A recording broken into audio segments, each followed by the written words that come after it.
That's the lighting. This is a contemplative sister. Yes.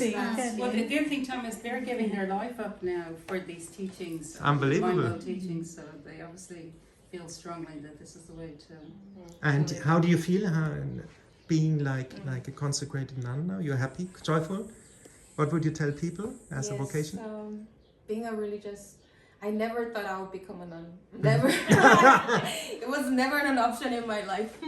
I never, I don't have any priest or religious in my family. Yeah. So, I thought, I just gotta get married and have lots of children. And that's what I thought it will be, my life will be. Mm-hmm. But really, God really works, miraculous ways. And in 2011, I went to a charismatic prayer conference because after I moved to America, I was going to the Eucharist, the prayer meetings, and then my friends, they were like singing in tongues and praying in tongues, and I really also wanted to get what they have. So that's why there was a conference run by sisters of Holy Spirit. So I thought, okay, if I go there, I'll be able to get the Holy Spirit and get the gift of Holy Spirit. So I signed up and I went there by myself. And just when I got there, when I just sat down in the chapel, I just started crying. I just pouring out, and I didn't know why I was crying, but after some time, I was telling God, I was calling God the Father. Before I didn't have the relationship with God, but I was calling him Father. I said, God, Father, I'm back. I've come home, and until now I just live as if I was an orphan. But now I just want to live with you. I don't want to go away from you. And that's the start. And one by one, sisters, she was asking me whether I was interested in the religious life. Like someone said, maybe you should, think of becoming a sister. And I thought maybe they just started telling me because I'm young, and maybe they're just trying to recruit me. That's what I thought. Yeah. But really, from that thinking of that's never impossible, it just changed radically. Like from that, so maybe possible, maybe I can think, maybe I can imagine, see myself in the religious habit. But then, just while taking shower, it just changed. Boom. Yes, I want to become a sister. And it was my third year college, and from then on, really, Our Lady just held me in her hands and led me, because every first Saturday of month I went to the convent, and I prayed a rosary, and I was in the Legion of Mary. And the first book, how I found out the Divine Will, was the Virgin Mary, the Kingdom of Divine Will. So Our Lady, once she finds you, once she just holds you, she never lets you go. Yeah. Like a good mother, no? Yeah, no. She's the best mother we can have. And yes, and then it took me actually 7 years from that moment until I entered this religious life. To me, the Divine Will was everything. I wanted to just enter a community that does the will of the Divine Will, but I couldn't find it. So I thought maybe I'll go to Carmelite, because I would really like Carmelite spirituality, and I love St. Therese. But still, there wasn't a strong pull like that to give up everything. So after college year, I finished. I majored in nursing, so I got my license. I worked a little bit in the ER, and then God opened another path that I never imagined I would follow. I joined the military. I was in the U.S. Army. I served like close to 3 years, and I was a combat medic. And then after that, I got out because my mom, she had cancer. She was suffering almost for 10 years, and then she was really critically getting ill. So I got out earlier. I was taking care of my mom. But my mom, she used to say that her sickness, her illness is a blessing from God. She always said that. And really through my mom, I experienced God's love. Like one time, I was accompanying her to the hospital, so she was getting chemotherapy, and she was like getting really weak, and at the point that she just wants to stop everything. She doesn't want to take that chemo and radiation anymore. So I told my mom, I wish I could just suffer for you. I'm still young. I think, I can do this, and I just want to give my life to you.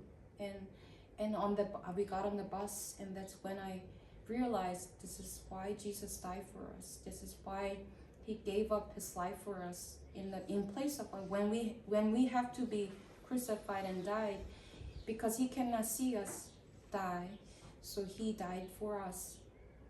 And my mom, she passed away at home, and I was always next to her praying the rosaries and Divine Mercy Chaplet.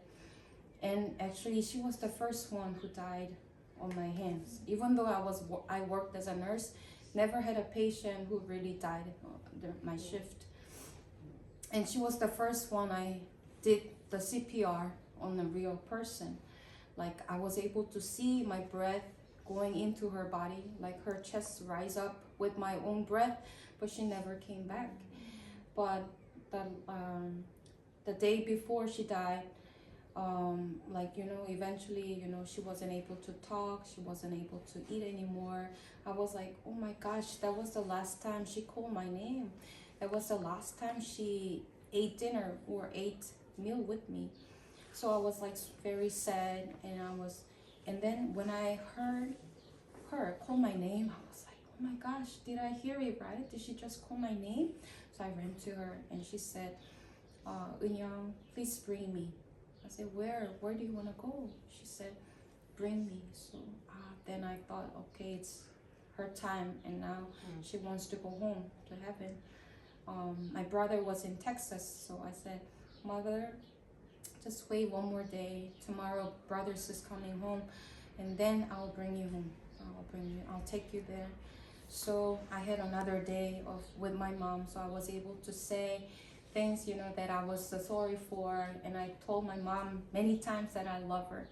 And even though her tongue and her mouth was dry, she still told me that she loved me, and I recognize her, how much she loves me.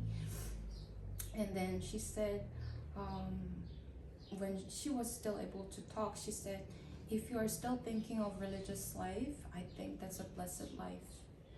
Because she knew, at the end of her life, she knew what was the most valuable thing in her life, in the life, which is following God, which is doing the will of God. So she gave me her last blessing. And actually, through my mom, I encountered the eternity. So the last day, every 2 hours, I was changing her position because she had a very bad, big pressure ulcer. And then it was after 2 or 4 a.m. in the morning, I prayed a rosary for my mom, and I said, Mom, I'm just gonna take a little nap, and I'll wake up after a few hours. So I just fell asleep, and then I woke up after less than 2 hours, and my mom, she wasn't there anymore. She was still alive, but then her eyes, it wasn't looking surroundings, but it was just fixed. Then I felt, now she's looking beyond this life.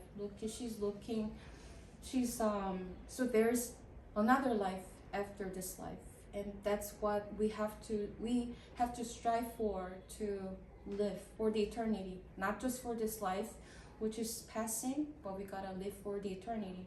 That's when really I seriously, started thinking, how should I live my life? How can I really live my life value. And then and then my mom passed away, and then I worked as a nurse a few more years, and then finally I found this community, the Benedictine Daughters Divine Will. My friend, who was a seminarian, he was praying the consecration to Our Lady for 33 days, and then so I said, okay, then I will pray for you all for the priestly vocation. The last day I did my rosary, and I wanted to go on a retreat, and I remember there's a Divine Will prayer house in Miami. But when I Googled, I just found this, the first thing on top the list, it was a Benedictine Daughters of Divine Will. So, and then everything was there what I wanted. The Divine Will, of course, it was the big, just first thing that I was looking for. And I was just jumping for joy because I find my home.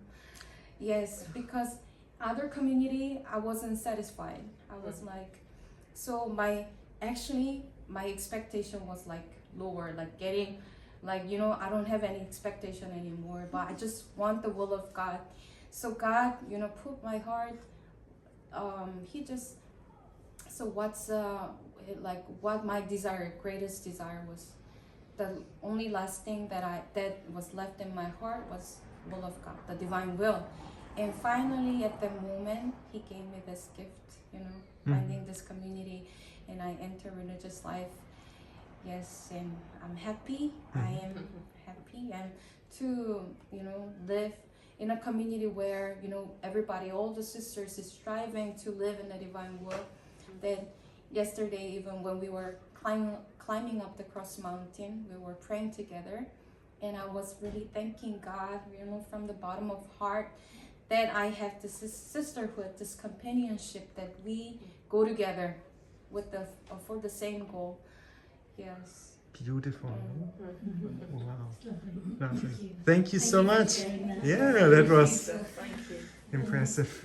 Anybody else want to say something? Or? That's. I was just going to say that I would have to say in some aspect my journey with both the Divine Will and with religious life, I was very fortunate. It was quite easy. I felt that I heard the call of the religious life, and I was introduced to Divine Will all within the same year when I was 8 years old. So that was the easy part. So I went through the motions, like of going to school, like elementary school, high school, and I was seeing how a lot of other fellow classmates, they were struggling. Like they were like, oh my gosh, just getting ready to college. I don't know what I'm gonna do. I don't know what my career is. And I was thinking, wow, the Lord really caught me a break. I'm not in that. I already know what I'm going to do with my life. I know I'm not going to go to college. I know I'm going to go religious life. So, which was nice because that's one less thing you got to think about. But then at the same time, I was able to start so early, praying in the Divine Will, reading. At the time, I only had access to the 19 volumes. So like getting into that. So I had like a lot of time, in a sense, just peace of mind, but then also just free to understand it and get into it more and more and more. But I would say though the religious life journey was a little slightly more difficult than all that. But I was able to meet Mother back when she was at EWTN as Sister Mary Catherine, the right-hand sister of Mother Angelica. So that's where I first met her, and I was there for 11 months right before Mother had her sabbatical. I was there and I had left, but then I was back with my family because in prayer, the first thing I did when I got back home after leaving the cloister was, well, what do I do now? And basically the first thing that came to me in prayer was just pray and wait. So I did that. For almost 3 years, but then my mom was part of Father Celso's email group. So it was normal to see her getting these emails from Father Celso, but then one day he just sent this email that was just weird. He just had a website link, and he just wrote underneath, here's a link to the Benedictine Daughters of Divine Will, and that was it. And he never sends emails like that. So I just, for the heck of it, I just clicked on the link, and then there was a picture with Mother and Francesca, who I didn't know at the time, but there they were. Yeah, and it said, Benedictine Daughters of Divine Will, and then I realized, oh my gosh, this is my second chance, because first Mother was a superior, and she was in a way my superior back then, so that was great. So she really knows me from the beginning of my religious life, in a sense. And I thought, well, that's good. You know, at least I don't have to start from zero again. So that was a plus. But then this whole order was dedicated to the divine will, which was a second plus because of the, you know, unfortunate persecutions that go on. And I had my fair share of it quite a bit, nearly my whole life since I started. So I thought that was doubly good. If that's correct English, I don't know. But then I figured, you know, it had everything, like you said, had everything I was interested in. So I'm like, okay, I think this is it. Because he said, pray and wait. I think as that was almost 3 years later, and I saw this, he was like, okay, I think he's telling me my waiting period's over. Now I can have my second chance at religious life. So I did contact Mother, and then a few months later, I visited them in Italy. And then a few months after that, I did enter. So yeah, there's a funny story between me and Francesca. The bishop at the time, he changed now. Now we have a new bishop. But he likes to meet with us before we do the next step. So I was ready, and Mother thought I was ready to take temporary vows, first vow. So he wanted to meet with me. I didn't know that much Italian at that time. So Francesca was kind enough to come with me and translate. So the very last thing... Francesca's Italian wasn't great either. No, it was good. Amongst all of us, it was good. So, so the last question he asked me, so are you happy? So she's our movie buff of the convent. She remembers lines from movies, so she decides to quote like one of the last lines of Pride and Prejudice and respond, "I'm jump up and down, click my heels, incandescently happy." So I looked at her and I had no idea how to translate that to the Italian. I just looked at the bishop. I said, "Eccellenza, she's very, very happy." so that would explain how I am. So yes, I'm very happy. All that, I'm very happy. Wow, I see. And I love how different you all are, completely different. Yeah, different personalities, no? And that goes ahead. Who was talking about that? That we're all unique. Like, was it you? Yeah, like, okay, that was you. Yeah, but that's the key thing here. That we're not all the same. We're not all going to work the same way. We're not all going to grieve the same. We're not all going to understand spiritual life the same. So that's the thing, and that's the point. God made us unique, like an irrepeatable miracle. irrepeatable Mystery. You see, well, that's the whole point. We're supposed to be different. That's how God made us. You know, and it was funny. One time I asked my mom, "Hey, Mom, what'd you think if I was like an identical twin?" She was like, "One of you is enough." So Really? yes, but that's the point. Even with twins, there is a uniqueness about them, and that's why God made us all unique, all different, and that's the key here. So, and that's why He has a specific vocation for each of us. He has a specific journey for each of us. So we have to embrace it, and we have to love it.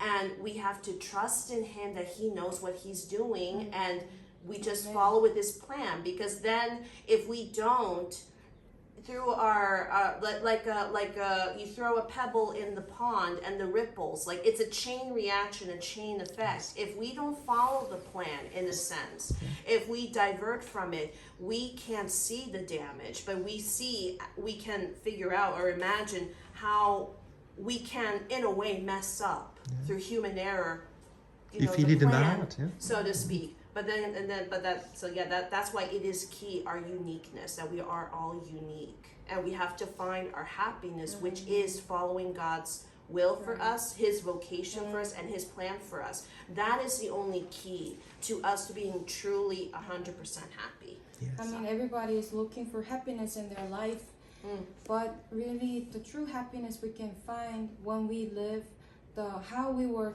the purpose, how we were created for. And some time passed after I got invested and got my religious life, I was talking to my grandmother, and my grandma, she didn't like the idea that I wanted to become a nun. So my grandma, she said that yes, I was on the phone, and she said, yes, I remember that your mom used to tell me that, you know, like when grandma said that, oh, why does she want to become a nun? Like, you know, then my mom used to tell to my grandma, Mother, don't say that. It's an honor. It's a glory of our family. And then that's when I realized, oh my gosh, that's my name. That's the name that God gave me. I'm Gloria Maria of the Holy Family. Wow. So even though like you feel like you are out of the place, you don't think you are like you don't belong here, like or like you think you are in a wrong place. No, you are in the right place because God. There's never a coincidence in our life, because God, plan everything. So when even though you don't think like you are living or doing the will of God, still God is doing everything. He is like leading us towards to the destination, to the purpose where we are created for. So just be at peace, even though if there are some people that are also interested in the religious vocation, or like who don't have even religious life as an option like I was, but just be open for the vocations, whether God is calling you to the marriage life or religious life. Just be open and let God tell you like what you are created for, because that's where our true happiness lies. Of course, there will be trials and crosses in our life, but still God will give us the strength so that we can fulfill His will of God in our life. But what would you tell people who are angry with God? They lost a child, tragically maybe. What would you tell them? How to find again the goodness of God? That's difficult, I think of course. it's hard, because I think the instinct is to want to defend God and help the person. But I think the very first thing we need to do when somebody's going through like a difficult tragedy is just to listen. Just to listen and to receive their grief. My sister lost her husband about 1.5 years ago, and it was a sudden death, and it was very difficult and painful for her on so many levels. And it taught me a lot, because I realized there was nothing I could say. There was nothing I could do to heal her. There was nothing I could do to help. And she even told me that while I was trying to clean in the house, I was just trying to do everything I could. And she goes, "You don't have to do all that." She said, just be here and receive me where I am. So I received her anger with God without, correcting it. Received her grief without, I think people need to go through that process and just, and remembering that we're Christ to them at that moment. And then when they realized me, a miserable human being, was able to receive that from them, then they have that courage to go to the Lord with their anger and their pain and their grief, and that's what's going to bring them healing. So I think sometimes you don't have to have the right words. A lot of it's the ball's in God's court. If He doesn't give us the right words, we don't have to try to make things happen. We're not anybody's savior. We're the instruments, the channels of His love and mercy. So just to kind of be with them in their pain and I share think that to pain. listen. I think this is something we've lost in our society. Yes. With the mobile phones, whatever. You can go to any restaurant now and you will see a whole family on their mobile phone. Nobody's listening to anyone else. And I think one of the key things we've lost is the ability of the parents to listen to the children. And that's a breakdown of the paternal and maternal relationship. Whereas when we were young, your parents would always be listening out for you. And now nobody's listening. The noise of social media, the noise of society that we live in means that, so to give that person, somebody who's grieving, the ability to vent, for you to listen, just absorb it, is such a gift. And then when you look at social media, I don't use that much, but I could be saying the wrong thing, but I think what's going on, what is mostly social media is people talking, even like if they're just texting. Most of the social media is people talking, posting, but I think there's more of that rather than people actually listening or listening through reading. So that already shows you, yes, that is a danger, because that is a form of lack of communication. Yeah. People are just constantly talk, express. But how many people in the world are actually listening? Yeah. How many people are actually reading all that stuff? So if they're not trying to get their answer, their solace, from God, but they're doing it through social media, well, it's not even working that way. Yeah. It's because no one's listening even in social media. It's artificial, isn't it? It's an artificial communication. Exactly. It's not personable. It's not organic. It's not face to face, looking in the eyes of the soul, the windows of the soul of one another. So it doesn't work that way. It's one of the false ways of, you might think about it, of seeking solace, of seeking comfort, seeking healing. And then really the key is God. Yeah. God is the answer. When you ask It's a that deception. question, I try to remember how I went through that difficult time when I lost my mom. Of course, it was so difficult. I mean, my mom, she suffered for 10 years. At the end of her life, she had to get chemo every week, blood transfusion, and really, at the end, she was just skin and bone. And it was, of course, so difficult to see my mom deteriorate, losing, like Physically yes, deteriorating. yeah, losing one's beloved ones. It is really difficult. Of course, even though I had this time of 10 years to prepare myself, but I was always hope, for healing, and there's a hope. But when I see how my mom, she was like little by little, she was losing her life, I became powerless. I became like hopeless. But then my mom, she always used to say that before, like how her illness is a blessing because it drove us closer to God. Even me, I became closer to God. I wanted to know more about God, and that's how my faith grew stronger. And also it brought us closer to God, and our family members got bonded even stronger. When I was in that moment, of course, I was so sad, and it was difficult to deal with this loss. But I think I just try to just stay in the moment, to experience all that emotions and sadness, everything in the present moment. I did not try to hide it. I did not try to deny it. But I just, even like when I felt like angry towards God, like why did you have to take my mom? Like she was like my soulmate. She was so close to me. She was my best friend. But when she died, I felt like my whole world collapsed. That's how how much I loved her.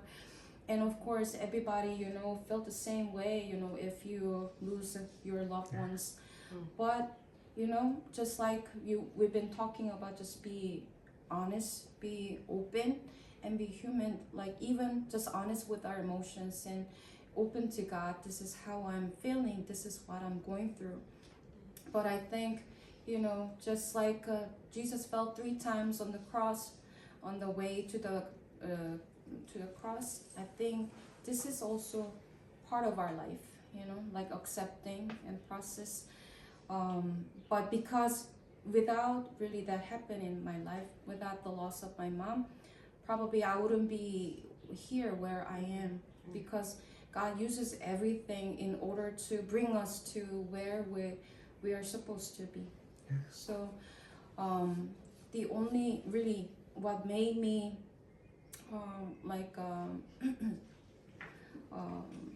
really the belief that our Catholic belief that there is afterlife, that Amen. we all resurrected in God.